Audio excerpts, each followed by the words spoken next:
कांग्रेस। तो अगर आप लोगों ने जालिमों को मदद करने का काम किया तो ये आपने अपने सुरक्षा के विरोध में काम किया। जालिम देश में मजबूत हो गया। अरे 3.5% ब्राह्मणों के 5 नेशनल लेवल की पार्टियां हैं। 5 कांग्रेस, बीजेपी, कम्युनिस्ट, मार्क्सवादी कम्युनिस्ट, तृणमूल कांग्रेस, सारी ब्राह्मणों की पार्टियां। 3.5% ब्राह्मणों की 5 नेशनल लेवल की पार्टियां आप लोगों ने बनवाई, मजबूत की।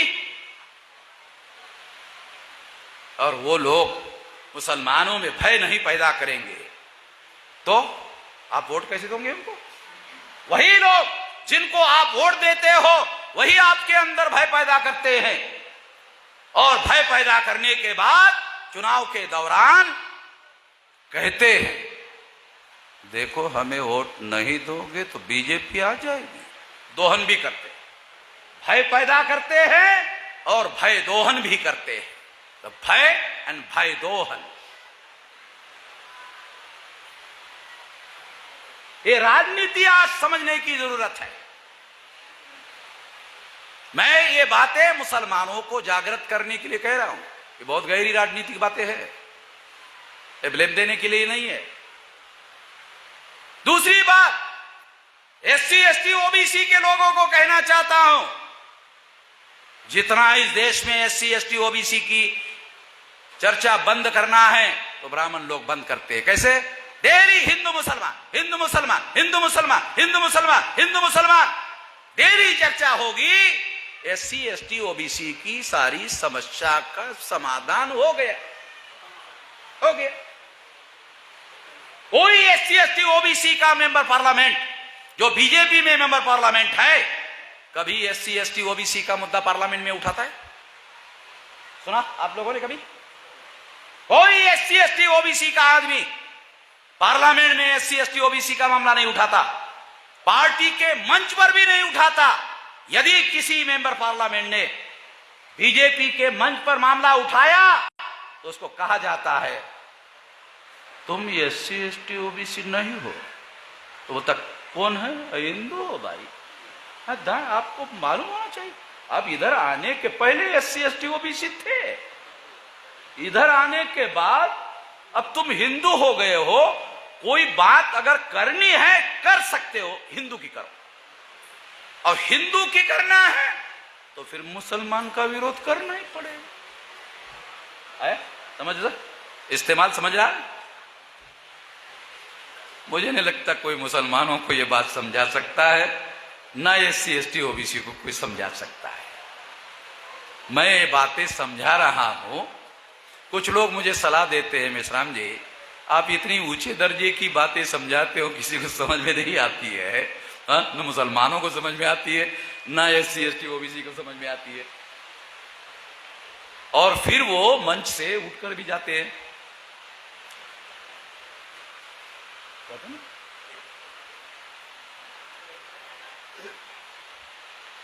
जब संकट होता है तो मैं ही मैदान में रहता, उठता नहीं हूं। फिर मैदान में रहता हूं मैं लड़ने के लिए मुसलमानों के फेवर में। जब संकट आता है ना मुसलमानों के लिए तो मैं रहता हूं मैदान में, फिर मैं उठ के नहीं जाता।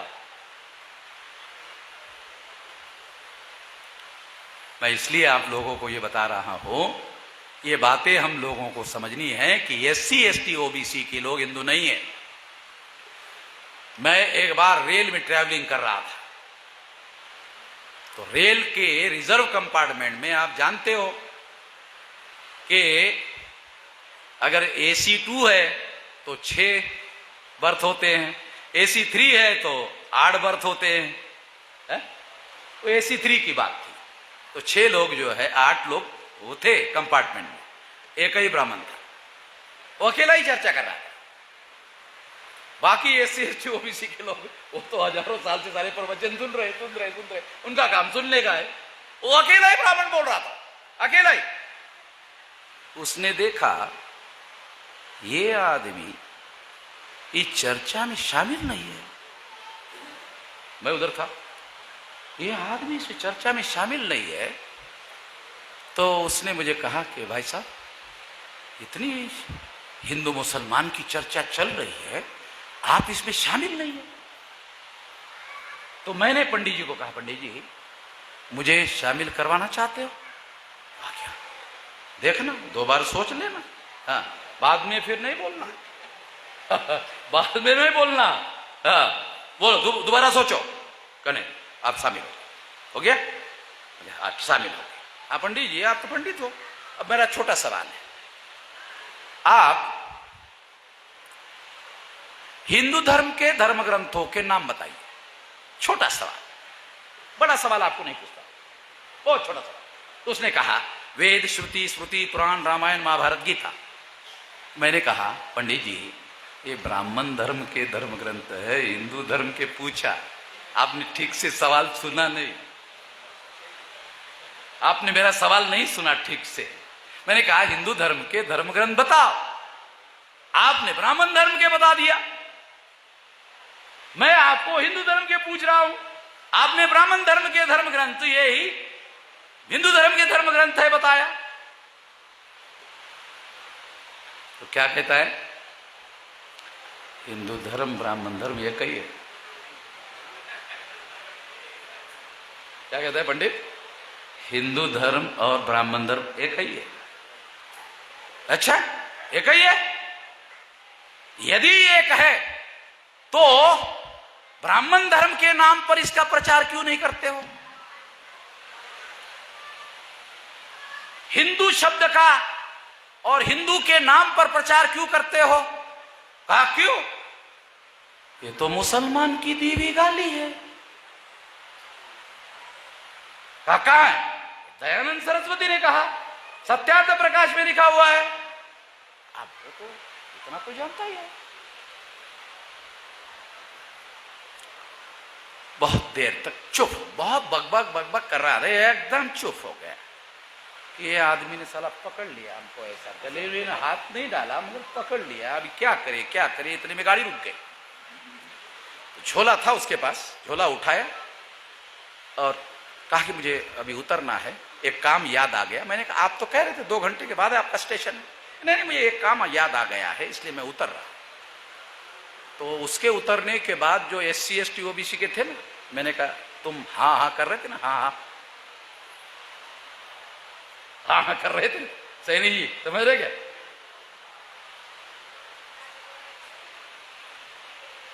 जो हमारे लोग हैं ना SC ST OBC के, हाँ पंडित जी हाँ हाँ हाँ, गधे को सिंह होते हैं, हाँ पंडित जी गधे को सिंह होते हैं, 4 नहीं 10 होते हैं। तो बात आपको मैं बता रहा हूं कि यदि उन्होंने अपने ओरिजिनल ब्राह्मण धर्म के नाम पर प्रचार किया होता तो कोई SC ST OBC का आदमी उनको गधा बनाना आसान नहीं होता। हिंदू शब्द की वजह से SC ST OBC के लोगों को गधा बनाना संभव हो गया।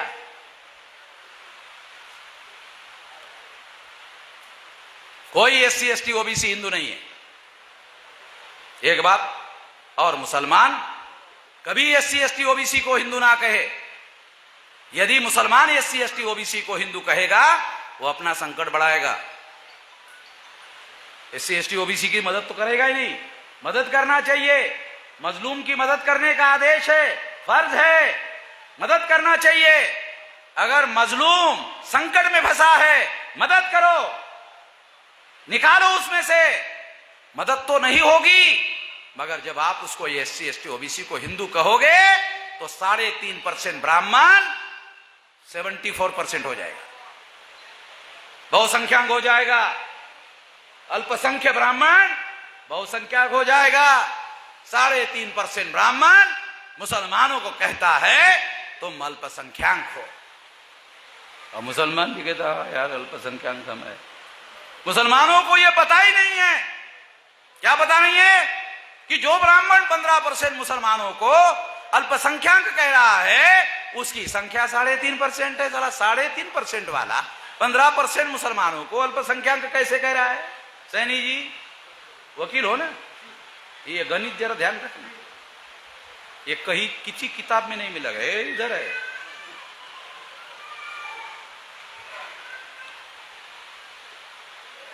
ये समझना बहुत जरूरी है। मुसलमानों को जितना ज्यादा एससी एसटी ओबीसी के लोगों को हिंदू कहोगे उतना ज्यादा ब्राह्मण मजबूत होगा, जितना ज्यादा ब्राह्मण मजबूत होगा उतना ज्यादा मुसलमान संकट में फंस जाएगा। तो मुसलमानों को चाहिए कि अगर मजलूम समझ नहीं रहा है एससी एसटी ओबीसी का, तो उसको लगातार समझाने का काम करो। 1 साल, 2 साल, 10 साल, 20 साल, 25 साल, 50 साल अगर आप उनकी मदद करते रहोगे, कोई एससी एसटी ओबीसी का आदमी ब्राह्मण के कहने पर मुसलमानों के घरों में फसाद करने के लिए नहीं आएगा। कोई उसका घर जलाने के लिए, मुसलमानों का घर जलाने के लिए किसी ब्राह्मण को कोई एससी एसटी ओबीसी का आदमी नहीं मिलेगा। कोई ब्राह्मण कभी किसी मुसलमान का घर जलाने के लिए, फसाद करने के लिए मैदान में नहीं होता है, वो एससी एसटी ओबीसी को मैदान में उतारता है।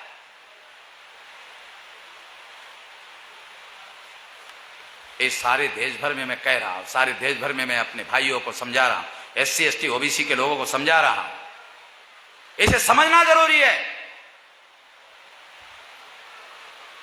इसलिए एससी एसटी ओबीसी के लोग, देखो नरेंद्र मोदी ओबीसी का आदमी, आप लोगों को बता रहा हूं जो एससी एसटी ओबीसी के लोग हैं, नरेंद्र मोदी ओबीसी का आदमी, उसको आरएसएस ने प्रधानमंत्री का पद दिया, पद देने से संतुष्ट हो गया, बोले 52% की गिनती करने की जरूरत नहीं है, प्रधानमंत्री हो गया हमारा आदमी, और वो पद से संतुष्ट हो गया। 52% ओबीसी नरेंद्र मोदी को प्रधानमंत्री का पद दे दिया, पद से संतुष्ट हो गया, अधिकार मांगा ही नहीं, पद से संतुष्ट हो गया। ओबीसी की जाति आधारित गिनती अधिकार का मामला है। कभी किसी मेंबर पार्लियामेंट ने जो ओबीसी का है पार्लियामेंट में मांगा, कोई बोला जाति आधारित गिनती करो, बोला है कोई नाम?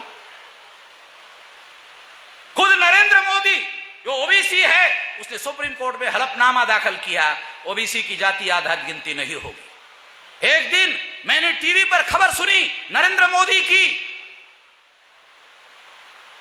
शेरों की संख्या बढ़ गई है, शेरों की संख्या बढ़ गई है,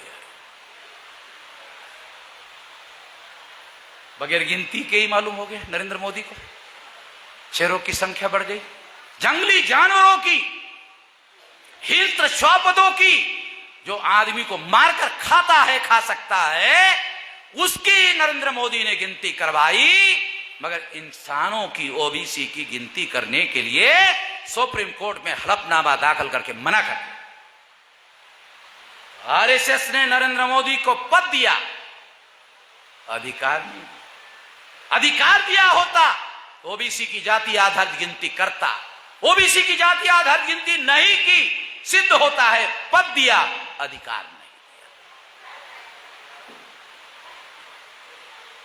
ओबीसी 52% वाला पद से संतुष्ट हो, प्रधानमंत्री हो गया, बस ये थे संतुष्ट।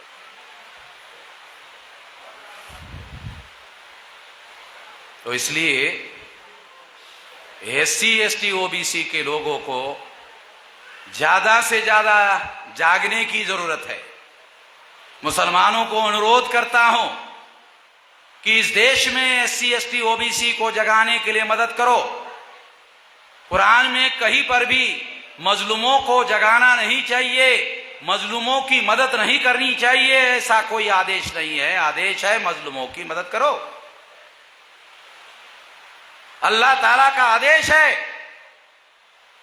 मजलूमों की मदद करो। आखिरत में पूछेगा अल्लाह ताला। यहां तो कोई पूछ नहीं रहा वामन मेश्राम के अलावा यहां तो वामन मेश्राम पूछ रहा है मालूम होने की वजह से, मगर आखिरत में अल्लाह ताला हर मुसलमान को पूछेगा। क्या पूछेगा?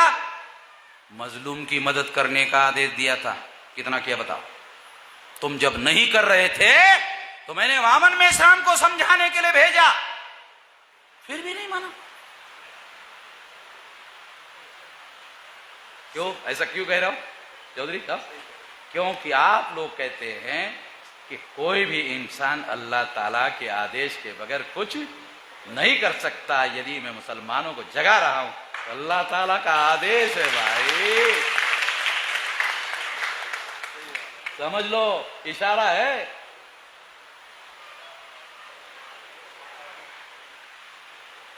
समझाने का काम कर रहा हूं।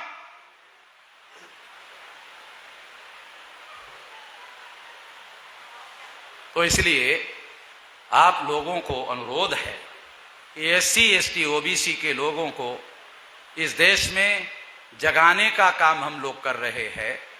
जितना ज्यादा SC ST OBC जाग जाएगा उतना ज्यादा ब्राह्मण के जाल से मुक्त हो जाएगा। जितना ब्राह्मण के जाल से मुक्त हो जाएगा एक एक मुसलमान सुरक्षित हो जाएगा। कोई ब्राह्मण मुसलमान के घर पर हमला करने वाला नहीं है, इसलिए उसकी औकात नहीं है। हमारे लोगों को मुसलमानों के घरों पर हमला करने के लिए भेजते हैं। इसलिए मैं हमारे लोगों को जगाने की बात आपको भी समझा रहा हूं। इसमें आपका भी हित है, इसमें कॉमन इंटरेस्ट है। हमारा तो है ही है, आपका भी इंटरेस्ट है। एक कॉमन इंटरेस्ट का मामला है।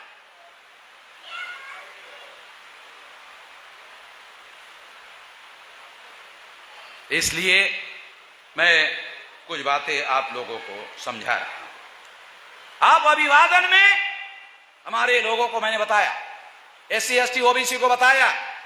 देखो यहां मुस्लिम लोगों को बता रहा हूं, SC ST OBC के लोगों को बताया। जब SC ST OBC के लोग मिलते थे तो क्या कहते थे? राम राम कहते थे।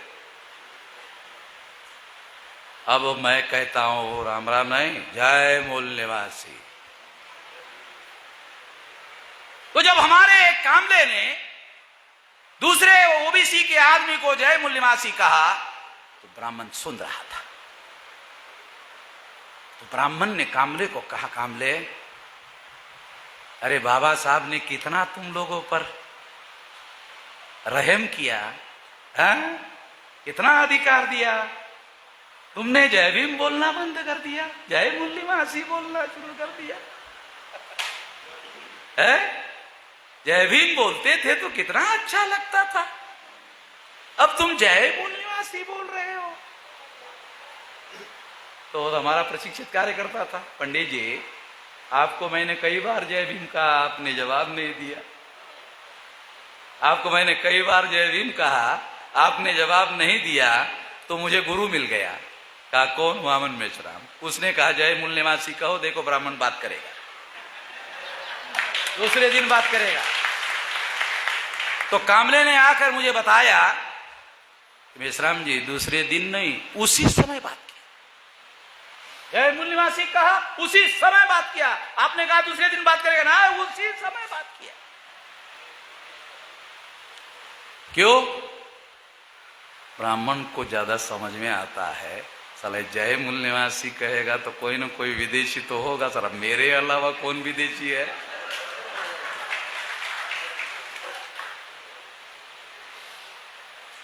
तो मुसलमानों को RSS के लोग कहते हैं विदेशी विदेशी विदेशी। मुसलमान अभिवादन में जय मूल निवासी कहना शुरू कर दे तो मुसलमान राष्ट्रवादी साबित हो जाएगा और ब्राह्मण जो है वो बोलना बंद कर देगा। कुछ करने की जरूरत। आपको 5 बार नमाज पढ़ना है, जय मूल निवासी कहने से कोई रुकावट नहीं। जय मूल निवासी से नेशनैलिटी प्रूव होती है और कुछ नहीं होता। जय मूल निवासी से नेशनैलिटी प्रूव होती है कि आप यहाँ के मट्टी से पैदा हुए, यहाँ के है। इससे आपकी 5 बार की इबादत नमाज पढ़ने के लिए किसी प्रकार की कोई रुकावट नहीं है।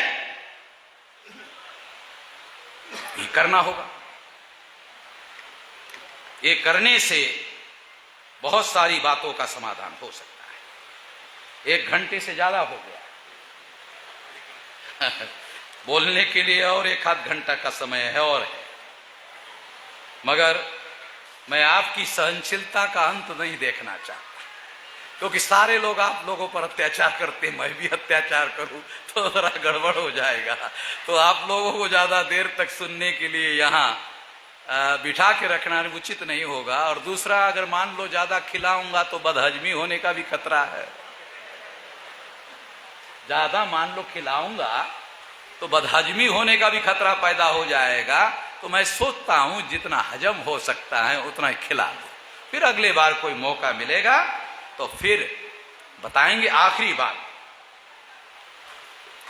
हम लोग 2024 में भाजपा को परास्त करने के काम में लगे हुए हैं।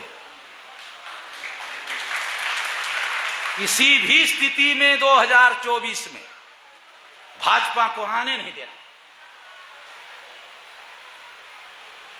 अभी मैं बहुत सारी बातें आपको नहीं बता सकता मंच पर, केवल एक बात बताना चाहता हूं कि हम लोग पूरी ताकत के साथ, पूरी शक्ति के साथ, और ये आरएसएस के बीजेपी के लोगों को भी मालूम हो गया कि वामन मेश्राम जो है ये बीजेपी को हरवाने के काम में लगा हुआ है, तो हमारे अंदर के कुछ दलालों को, भड़वों को पकड़कर तोड़फोड़ करने का काम उन्होंने जिस तरह से झारखंड में किया, बिहार में किया, महाराष्ट्र में किया, कई जगह रीजनल पार्टियों को तोड़ने का काम किया, हमारे संगठन को भी तोड़ने का काम किया। उनको मालूम है कि 2024 में वामन मेश्राम पूरी ताकत से भाजपा को हरवाने के काम में पूरी शक्ति लगाकर करेंगे। तो साथियों, मैं आखिरी बात यही कहना चाहता हूं कि आने वाले समय में रोते चिल्लाते रहने का कोई मतलब नहीं है। मैं 18 साल 3-4 महीने का था, तब से लेकर अब तक 31 राज्यों में, 567 जिलों में, 4000 से ज्यादा तहसीलों में, 22,000 से ज्यादा ब्लॉक में, 1.5 लाख से ज्यादा गांवों में संगठन का जाल पैदा किया। 5 मार्च 2019 को 13 पॉइंट रोस्टर के विरोध में भारत बंद करवाया और नरेंद्र मोदी को संसद में संविधान संशोधन करने के लिए मजबूर किया। भारत में नरेंद्र मोदी को मजबूर करने वाला वामन मेश्राम के अलावा कोई दूसरा आदमी है नहीं। संसद में 13 पॉइंट रोस्टर खत्म करने के लिए और 200 पॉइंट रोस्टर लागू करने के लिए नरेंद्र मोदी को संसद में संविधान संशोधन करवाया। ऑन रिकॉर्ड बात कह रहा हूं, रिकॉर्डेड बातें कह रहा हूं।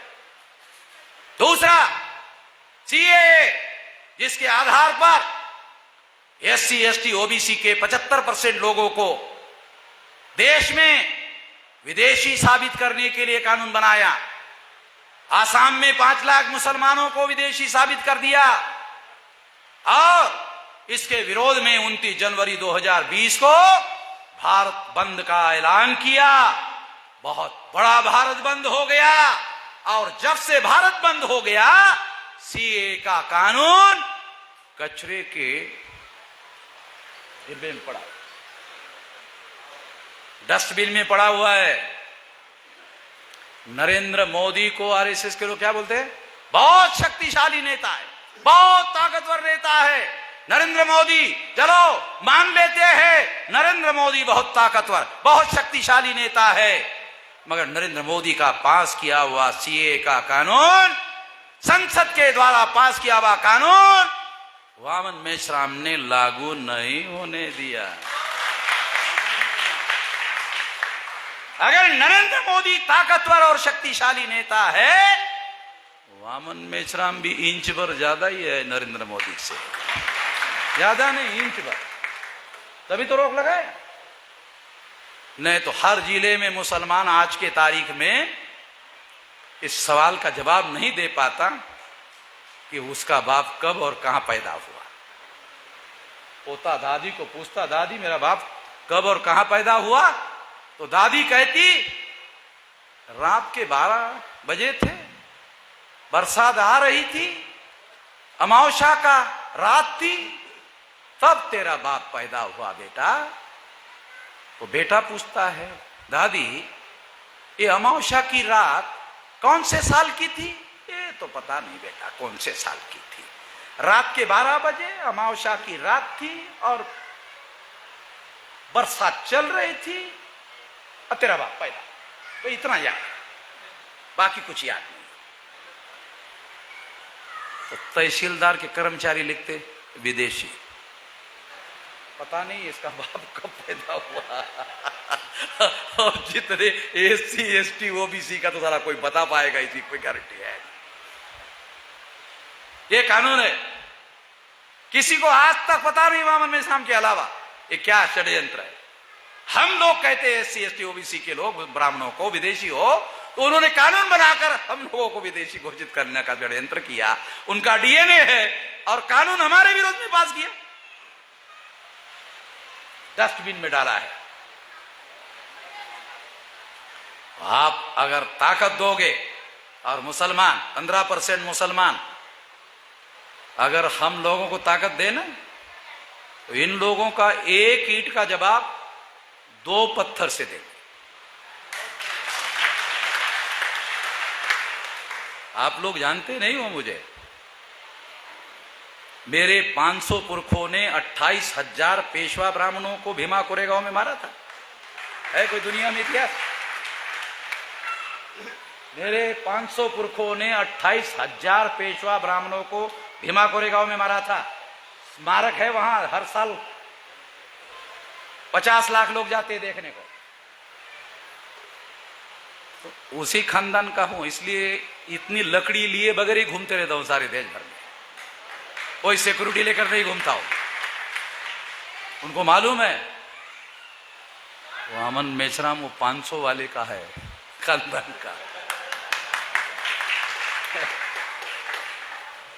तो इसलिए ये लड़ाई लड़ी जाएगी, और अगर मुसलमान 15% इस्लाम के मजलूमों का सिद्धांत उसके साथ में चले, तो आखिरत में अभी तक जितनी गलतियां की सब माफ हो जाएगी, सब माफ हो जाएगी। अगर आप ऐसा करते हो तो आपको ऐसा करना होगा, और अगर आप नहीं करते हो तो अल्लाह ताला के कोप से, अल्लाह ताला के अजाब से, अजाब बराबर थोड़ा जानता हूं, मैं भी जानता हूं। मुसलमानों के साथ रहते रहते मैं कुछ उर्दू के अरबी के शब्द सीख गया हूं। तो इसलिए आप लोगों को फायदे की बात बता रहा हूं, आपके नुकसान की बात नहीं बता रहा हूं, आपके फायदे की बात बता रहा हूं। जितना जल्दी SC ST OBC जाग जाएगा, उतना जल्दी मुसलमान, एक एक मुसलमान सुरक्षित हो जाएगा। साथ दो, बस इतना ही कहना।